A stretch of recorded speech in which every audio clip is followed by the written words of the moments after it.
Lorsque, par un décret des puissances suprêmes, le poète apparaît en ce monde ennuyé, sa mère épouvantée et pleine de blasphème crispe ses poings vers Dieu qui la prend en pitié. Ah! Que n'ai-je mis bas tout un nœud de vipère plutôt que de nourrir cette dérision. Maudite soit la nuit au plaisir éphémère où mon ventre a conçu mon expiation. Puisque tu m'as choisi entre toutes les femmes pour être le dégoût de mon triste mari, et que je ne puis pas rejeter dans les flammes comme un billet d'amour ce monstre rabougri, je ferai rejaillir ta haine qui m'accable, si l'instrument maudit de tes méchancetés, et je te torderai si bien cet arbre misérable qu'il ne pourra pousser ses boutons empestés. Elle ravale ainsi l'écume de sa haine, et, ne comprenant pas les desseins éternels, elle-même prépare au fond de la Guéhenne les bûchers consacrés au crime maternel.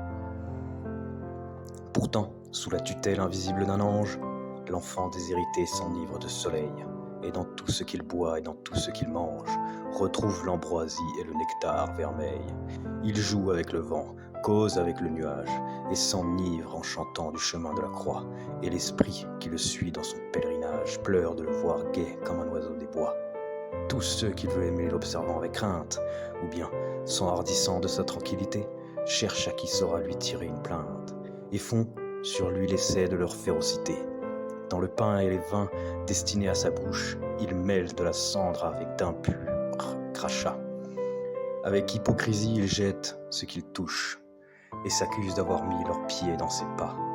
Sa femme va criant sur les places publiques « Puisqu'il me trouve assez belle pour m'adorer, je ferai le métier des idoles antiques, et comme elle, je veux me faire redorer, et je me saoulerai de nard, d'encens, de myrrhe, de génuflexion, de viande et de vin, pour savoir si je puis dans un cœur qui m'admire usurper en riant les hommages divins.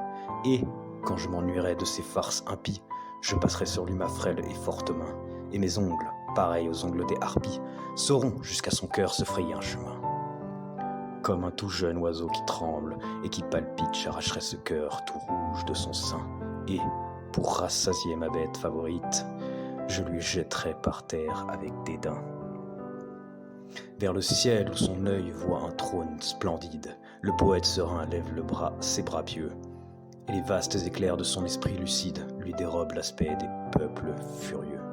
Soyez béni, mon Dieu, qui donnez la souffrance comme un divin remède à nos impuretés, et comme la meilleure et la plus pure essence, qui prépare l'effort aux saintes voluptés.